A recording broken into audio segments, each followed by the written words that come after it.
Perancis dan Algeria sedang meninjau kemungkinan hubungan diplomatik kembali pulih selepas salah satu keretakan terburuk dalam hubungan mereka selepas Paris secara rasmi menyokong kedaulatan Maghribi ke atas wilayah Sahara Barat yang dipertikaikan pada tahun 2024.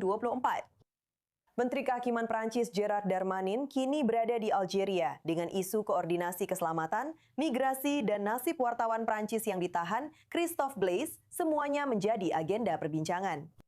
Namun persoalan yang lebih besar ialah sama ada ini benar-benar satu permulaan baru atau sekadar jeda sementara dalam ketegangan yang dipacu oleh isu Sahara Barat, memori penjajahan dan politik domestik di kedua-dua belah Mediterranean.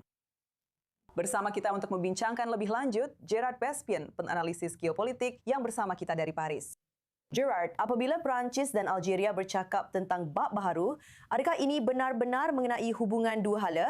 Atau adakah Paris cuba mendapatkan semula pengaruh di bahagian Afrika Utara ini? Saya rasa apabila anda melihat situasinya, seperti pada tahun 2024 dan 2025, keadaannya memang sangat merosot. Dan sekarang pada tahun 2026, anda telah melihat 3 menteri berbeza dari kerajaan Perancis yang telah pergi ke Algiers. Jadi itu adalah satu langkah yang sangat baharu dan ini datang dari pelbagai arah, pelbagai pantai. Pertama sekali, secara dalaman saya rasa, Algiers perlu kembali kerana keadaan mereka dari segi ekonomi dan kedudukan tidak begitu baik. Kedua, Perancis telah menekan dengan sangat kuat ke atas semua pengedar dadah yang lahir atau pernah lahir di Algeria. Dan kini mereka berlindung di Algeria di negara mereka sendiri. Jadi kedua-dua ibu kota itu perlu berunding tentang perkara ini.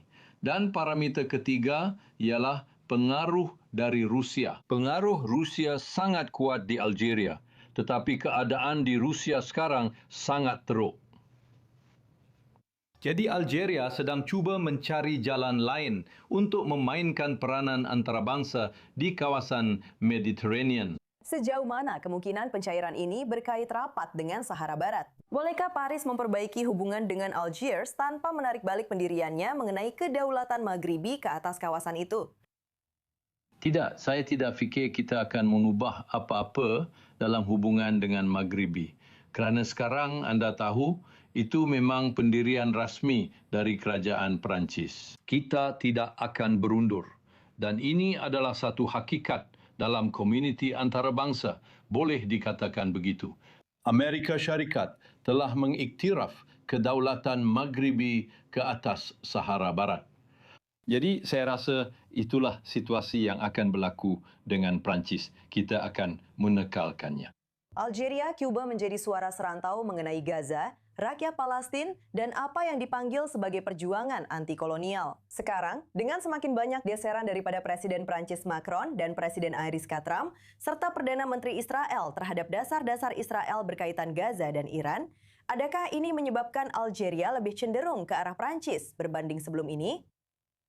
Tidak, saya tidak fikir memang ada penjajaran di situ. Saya rasa itu hanya soal peluang disebabkan situasi Gaza itu. Ia sebenarnya adalah situasi sementara dan rakyat Algeria sentiasa sangat menyokong penyelesaian dua negara di kawasan Timur Tengah. Jadi Perancis kini telah mengiktiraf wilayah Gaza sebagai wilayah yang berpotensi menjadi sebuah negara.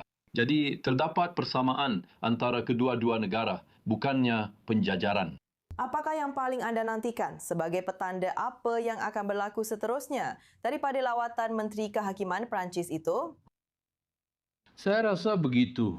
Kita tidak boleh mengharapkan hasil serta-merta. Tetapi saya rasa pembebasan wartawan Perancis itu sudah pasti akan menjadi topik yang banyak dibincangkan hari ini di Algiers. Dan kita berharap bahawa dalam 1 minggu, 1 bulan atau 1 suku tahun akan datang, kita akan melihat pembebasan warga negara Perancis dan wartawan Perancis itu. Gerald Baspian, sangat gembira dapat bersama Anda di i24 News English hari ini. Terima kasih kerana berkongsi perkara itu. Terima kasih.